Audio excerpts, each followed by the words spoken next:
Olá Brasil, muito obrigado você que me acompanha neste sábado. Hoje é dia 6 de dezembro, mas as coisas não acabaram ainda. Nós temos aí 2 semanas pela frente no Congresso Nacional. E aí eu trago uma informação para você. O presidente Bolsonaro está muito ruim no hospital. Muito ruim. Aliás, no hospital não, desculpa. Na enfermaria da Polícia Federal. Ele tem que ir para o hospital. O Alexandre de Moraes está negando o médico, não quer que o fisioterapeuta, por causa da respiração dele, vá ao hospital. Eles querem matar o presidente Bolsonaro, porque eles chegaram à seguinte conclusão. Dentro da cadeia, ele vai ser o maior motivo para se votar no Flávio Bolsonaro. Fora, ele lidera tudo. E morto, ele vai virar um herói para ser lembrado o resto da vida. Eles não sabem mais o que faz com o presidente Bolsonaro. Então daqui para frente nós temos uma responsabilidade de continuar levando à frente tudo isso que está acontecendo, porque como ele está ruim dentro da cadeia, o Flávio Bolsonaro vai lutar para as próximas 2 semanas aprovar a anistia a todo custo. Você não entendeu a jogada ainda? Vou te explicar. Enquanto você vai dando o seu like, eu vou te explicar e nós vamos pro vídeo. Dá o seu like para mim, compartilha, se inscreve no canal, manda naqueles grupos que você tem e comenta aqui de onde você está me assistindo. A escolha do Flávio Bolsonaro para a presidência da República abriu a frente de negociações de política. Tem muita gente que quer ficar junto com ele, tem muita gente que quer discutir o vice, tem muita gente que quer discutir a liderança, porque o capital político é do presidente Bolsonaro. O que o Flávio colocou na mesa? Vamos fazer um acordo. Vamos fechar com todo mundo da direita, mas primeiro vamos votar anistia. Entenderam a jogada? Essa é a jogada do Flávio Bolsonaro. Eu vou trazer um monte de notícias do presidente Bolsonaro, da situação que está acontecendo. Eu preciso que você esteja junto comigo para que possamos falar do nosso Brasil. Vamos pro vídeo. Urgente, clima pesado em Brasília. Acaba de circular a informação de que Bolsonaro teria sido levado para atendimento após fortes dores durante procedimentos na PF. Isso abriu uma enxurrada de debates e especulações no país inteiro. A situação gerou um verdadeiro terremoto político. Bastidores já falam em impacto direto nas eleições e a possível candidatura de Flávio Bolsonaro começa a ganhar força, pegando todo mundo de surpresa e deixando Moraes e o sistema em alerta máximo. O cenário está mudando rápido e cada detalhe que chega aumenta ainda mais a tensão. Deixe o seu like agora, isso ajuda demais. Comente o que você acha que vai acontecer e se inscreva, porque esse assunto vai explodir nas próximas horas. Então preste bem atenção nas principais informações e me ajude a compartilhar. E assim o regime se consolida vitorioso.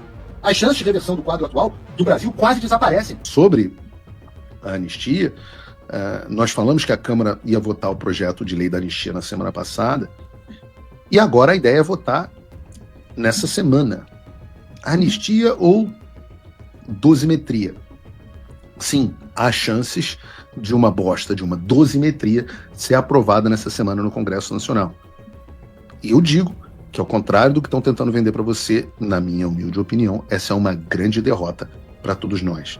E essa é uma discussão importante, porque como nós estamos num momento, obviamente, de fragilidade, com o presidente Bolsonaro preso, sem um sucessor declarado para a próxima eleição, sem uma expectativa de solução no curto prazo, parece que tem muita gente que está aceitando o menor prejuízo e aceitando, inclusive, uma dosimetria. Eu vi até um comentário do meu colega, companheiro de emissora durante muito tempo, Augusto Nunes, a respeito desse assunto.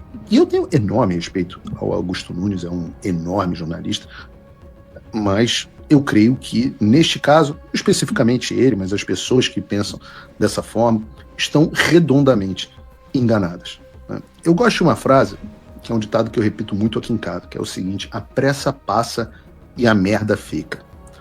E eu não acho que seja nem necessário ser uma pessoa tão brilhante para entender que, caso nós aprovemos uma dosimetria, as chances políticas de uma anistia de verdade, mesmo que futura, caem drasticamente. eu diria que tendem a zero. Se não houver o clamor e a pressão, as chances tendem a zero. O advogado do presidente Bolsonaro, Paulo Cunha Bueno, que já apareceu aqui no programa algumas vezes, ele tem uma frase que eu gosto. Ele fala assim: é muito melhor se defender de uma grande injustiça do que de uma pequena injustiça ou de uma média injustiça. Ao escolhermos a dosimetria, nós não estamos deixando para trás nós não só estamos deixando para trás cerca de 200 exilados que não retornarão aos seus países, e eu nem me incluo nisso especificamente, embora, claro,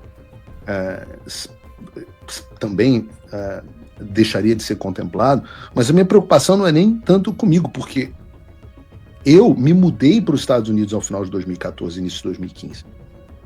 Eu me mudei para os Estados Unidos. Eu nunca imaginei que eu não pudesse mais voltar ao Brasil com frequência como eu voltava, mas eu tomei uma decisão de mudar a minha vida para os Estados Unidos ao final de 2014, 2015, muito antes disso começar. Mas nós temos centenas, algo como 200 pessoas, hoje, que tiveram que abandonar as suas vidas às pressas para viverem em outros países e não serem presas pelo Supremo Tribunal Federal. Gente de alto perfil, como agora é público o caso do delegado Ramagem, mas pessoas humildes. Algumas pessoas que foram deportadas aqui dos Estados Unidos passaram por isso. Há pessoas ainda que não foram deportadas e que estão em processo de asilo. Há pessoas, muitas, centenas de pessoas hoje na Argentina, 2 delas presas. Ora, que direito nós temos de escolher deixar essas pessoas para trás? Em nome de quem? Em nome de quem nós podemos decidir que essas pessoas nós não vamos lutar por elas e não daremos a elas o direito de retornar aos seus países, a verem os seus familiares? Algumas saíram sem nada do Brasil. Sem nada. O Didi Red Pill conta que saiu com a mochila do país. Vejam o grau de dificuldade. Nós vamos abandonar essas pessoas mesmo? É essa a escolha que vocês estão fazendo? Para quê? Para quê? Para que o presidente Bolsonaro tenha menos tempo na prisão à mercê do Alexandre de Moraes, que pode decidir estender, aplicar, fazer o que ele quiser, como fez no caso do Daniel Silveira? Ora, e os milhares de processados nos inquéritos de fake news, de milícias digitais? Pessoas comuns. Pega a Bárbara, do Te Atualizei. Pega... Claro, você tem o caso do Constantino. Pessoas que... Mas são centenas e centenas de pessoas. Milhares, talvez. E para os coitados do 8 de janeiro, o que você vai fazer? Vai reduzir a pena deles? Vai continuar tratando os sujeitos como criminosos? Isso é absolutamente insana, essa decisão. A pressa passa e a merda fica. O pior dos resultados, apesar de tudo, não é apenas a injustiça a todas essas pessoas que estão sendo abandonadas em nome de sabe-se lá o quê, em nome do desespero. Mas o pior de tudo é que o objetivo principal da anistia, que é a restauração da oposição, não será cumprido. Não será cumprido. E assim o regime se consolida vitorioso, as chances de reversão do quadro atual do Brasil quase desaparecem.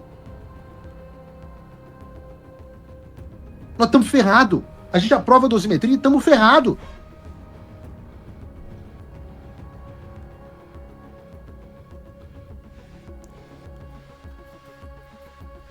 Olha aqui. Vejam essa notícia. Vejam esse comentário. Eu estou colocando aqui o superchat no ar. Cláudio e Clarice Giacomelli, os senhores que eu abordei no programa de hoje, porque vocês precisam olhar no olho das pessoas que vocês estão condenando. Cláudio e Clarice Giacomelli são os meus sogros. Precisamos da anistia já. Não é dosimetria.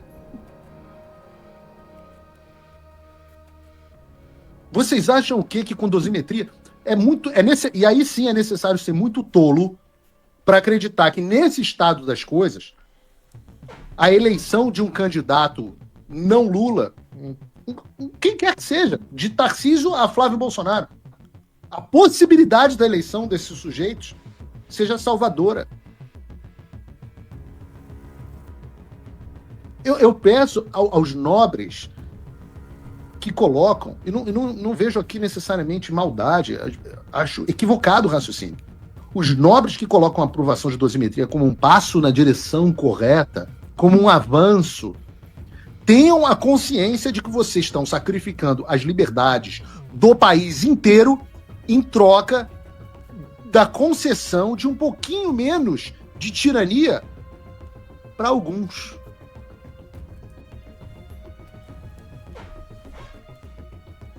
Ora, mas Paulo, faz o quê? Meu amigo, como diz a música do Rock 4, do Survivor, aquele montage maravilhoso dele dirigindo, lembrando o seu passado. There's no easy way out, there's no shortcut home. Não tem saída fácil, não tem atalho para casa.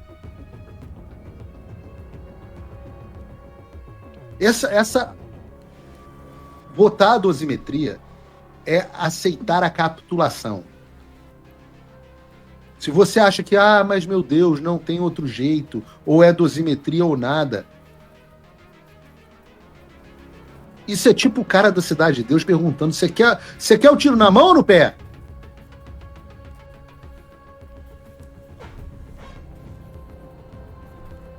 A dosimetria só ajuda a enterrar a solução, que é a anistia, sem de fato avançar em absolutamente nada.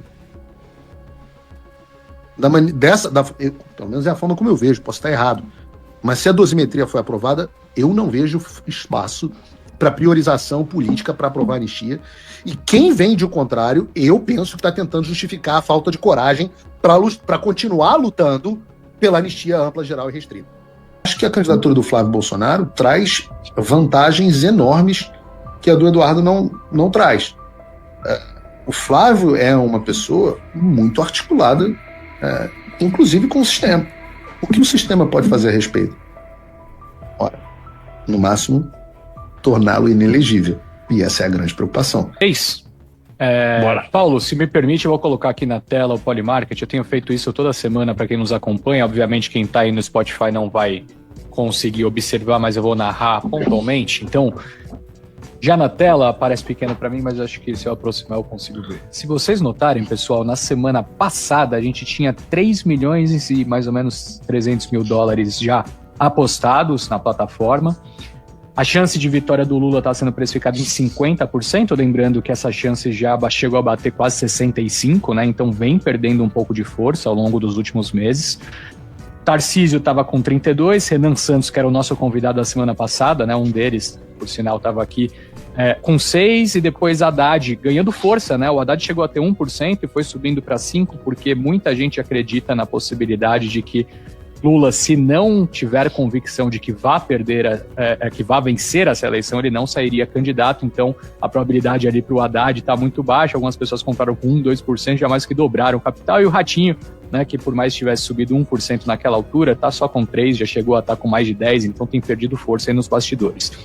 Atualizados esses números, não temos muitas novidades, a não ser uma alta relevante do Tarcísio, né, de semana passada para cá. Saiu de 32%, foi para 36%, óbvio, ainda bem abaixo ali dos 50% que o Lula manteve, em detrimento de uma queda do próprio Ratinho, mais uma vez, saiu de 3%, foi para 2%, e agora o Haddad saindo de 5% e indo para 4%.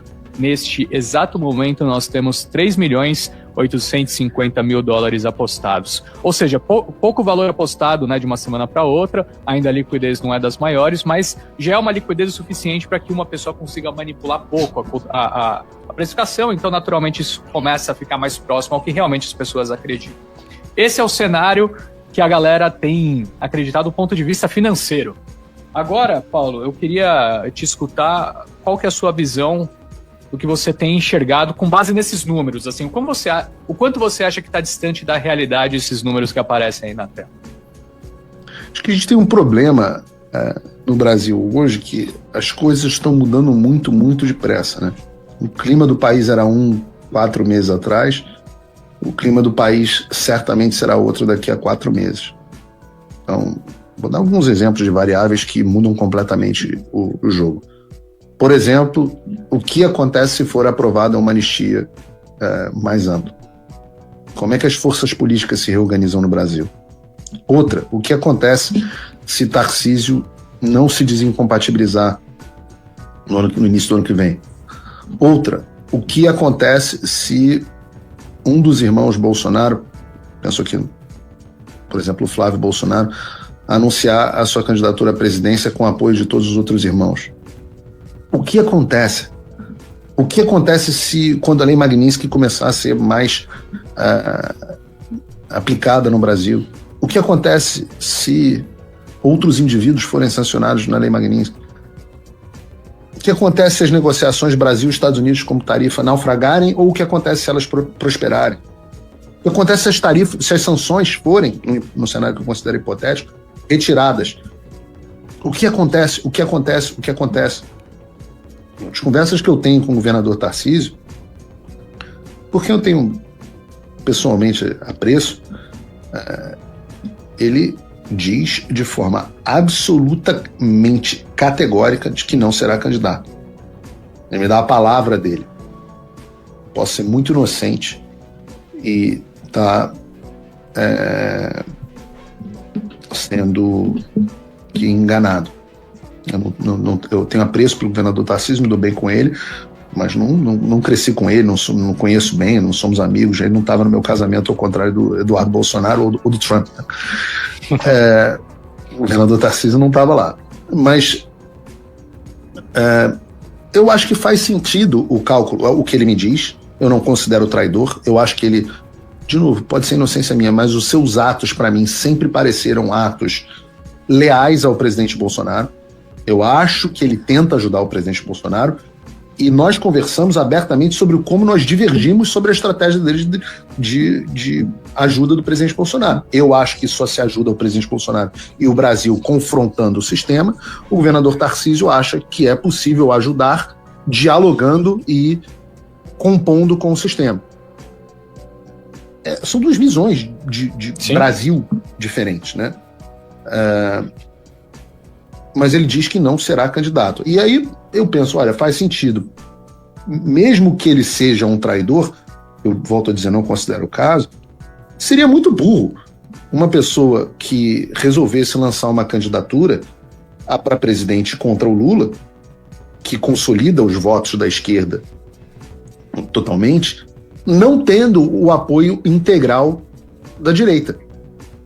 Porque se Tarcísio for candidato, em primeiro lugar, é imensamente provável que haja um outro candidato de direita, alguém da família, e também é extremamente provável que pessoas como Eduardo Bolsonaro, ou pessoas que têm alguma influência eleitoral como eu, não apoiem a candidatura do governador. Por quê? Porque não gostam dele? Não, porque entendem que ele não representa este movimento que eu descrevi no início do programa, que é o movimento nacional populista, que se chama bolsonarismo no Brasil. Nós, eu e outras pessoas, entendemos que o governador Tarcísio, justamente por essas características de ser alguém que acredita em composição com o sistema, não pode, por definição, ser um candidato antissistema. Então não representa as nossas ideias. Por não representar as nossas ideias, não gozaria do apoio. Quando eu falo nosso aqui, eu não estou tentando maximizar meu apoio, quem sou eu na fila do pão, né? Eu estou querendo dizer aqui de uma base popular que abraça esse movimento nacional populista, que se chama de bolsonarismo. Então Tarcísio não teria um apoio do bolsonarismo e talvez tivesse uma candidatura de antagonismo a ele. Ora, se isso acontecer, ele não vai ganhar a eleição. E por que abrir mão de uma eleição certa para o segundo maior orçamento da América do Sul, que é o orçamento do governo do estado de São Paulo, onde ele tem feito um bom governo, onde ele vai colher boa parte dos frutos da administração dele no mandato seguinte. E se quiser ser candidato a presidente, ele diz para mim que não tem essa vontade, mas se quiser ser, é uma disputa muito mais fácil em 2030, considerando que ele acha que o Lula venceria. Então, para que você vai entrar nessa bola dividida? Então, eu acho que a aposta no governador Tarcísio como candidato à presidência é uma aposta ruim, no sentido de que as pessoas que estão aí botando dinheiro nessa visão de mercado, eu acho que elas não pararam para pensar muito bem no que isso implicaria. E que o governador tomaria essa decisão. Ratinho Júnior, quantos segundos de internet a militância bolsonarista precisa para destruir o Ratinho Júnior para que ele nunca mais se eleja nem governador, nem síndico do prédio dele? Quantos segundos a militância na internet? Isso não é ataque, discurso de ódio. Não, é a opinião das pessoas. As pessoas vão manifestar suas opiniões e vão destruir. Por isso que o sistema precisa da censura na internet. Por isso que o sistema precisa. Porque senão, se as pessoas falarem, essas candidaturas palatáveis ao sistema são destruídas em 2 minutos. Então, Paulo, se eu fosse apostar num cenário, eu apostaria numa candidatura, neste momento pode mudar, mas eu apostaria numa candidatura de alguém da família Bolsonaro. Esse alguém seria o Flávio, Paulo? Desculpa te interromper, mas me parece que faltam alternativas a não ser o Flávio, né? Não há nenhuma impossibilidade. Não há nenhuma impossibilidade de que a Michele seja candidata, não há nenhuma impossibilidade de que o Eduardo seja candidato. Por exemplo, como eu disse, um cenário de anistia o próprio Eduardo. O Eduardo passa a ser um possível candidato. Eu, particularmente, sou entusiasta da candidatura do Flávio. Eu acho que o Eduardo para mim, hoje, o melhor nome para ser presidente do Brasil, porque é a pessoa que melhor simboliza as ideias. Eu conheço muito bem, eu digo para vocês, assim, uma pena o Eduardo ainda não ter participado hoje conosco aqui, mas ele virá em breve. O Eduardo é uma pessoa extremamente razoável, muito razoável. As pessoas pensam que Eduardo é extremista. Eduardo tem nada de extremista. É uma pessoa com uma capacidade estratégica que o pai não tem. É uma pessoa de conversa. Eduardo é uma pessoa que conversa. Ele não aceita o famoso acordo caracu, mas ele, como o Trump, não aceita, mas ele conversa com todo mundo. O Eduardo é uma pessoa absolutamente comprometida com o país, com a mesma noção que eu tenho de que nós temos que nos submeter a algo maior que a vontade divina, mais preocupado com o legado e o que é melhor para o país do que com o próprio interesse político. Então, assim, realmente é impressionante. Posto isso, eu acho que a candidatura do Flávio Bolsonaro traz vantagens enormes que a do Eduardo não traz. O Flávio é uma pessoa muito articulada, inclusive com o sistema. Ele é uma pessoa que tem portas abertas de diálogo, mas ao mesmo tempo que não compõe o sistema. Então, digamos assim, se o Eduardo está aqui, o Tarcísio está aqui, né, o Flávio está ali no meio. E eu acho que seria um candidato que sim representaria de forma bastante satisfatória esse movimento nacional populista. E eu digo o seguinte: se o Flávio Bolsonaro se lança candidato amanhã, e eu digo que teria o apoio unânime da família, o que o sistema pode fazer a respeito? Ora, no máximo, torná-lo inelegível.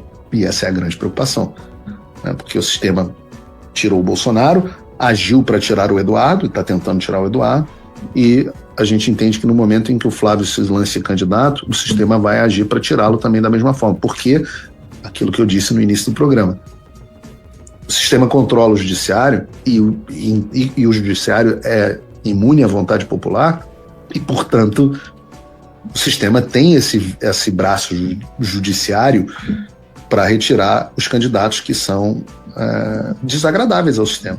O que está acontecendo também na campanha para o Senado, o que vai acontecer para deputado, para governadores, o sistema vai retirar os candidatos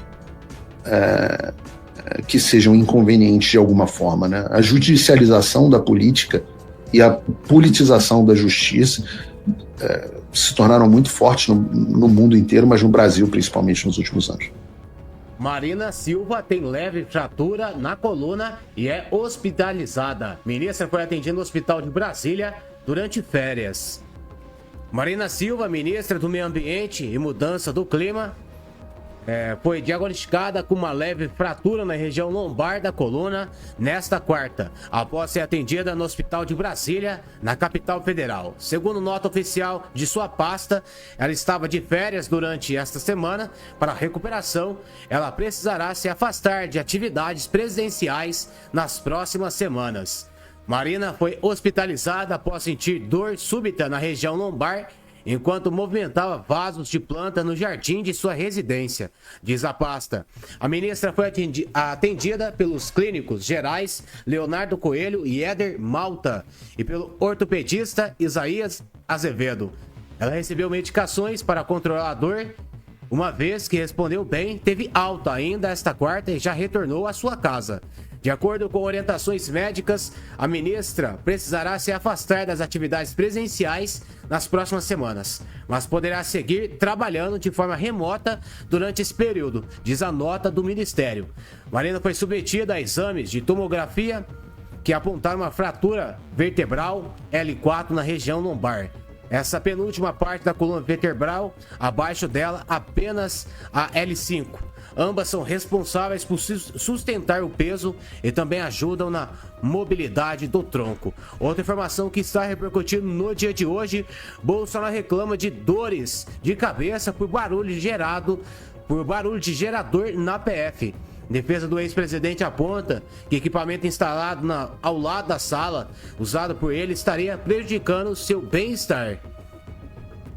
Preso desde 22 de novembro na Superintendência da Polícia Federal em Brasília, o ex-presidente Jair Bolsonaro do PL tem relatado desconforto constante durante o período de detenção. Segundo interlocutores, o barulho de um gerador instalado próximo ao espaço onde cumpre a prisão seria o responsável por dores de cabeça frequentes.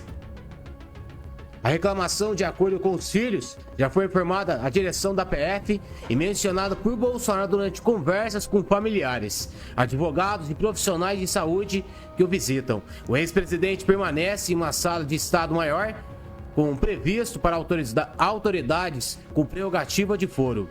A circulação do ex-presidente pelo prédio está limitada. Logo após ser preso no domingo, Bolsonaro foi visto nos corredores ao se despedir da esposa Michele Bolsonaro.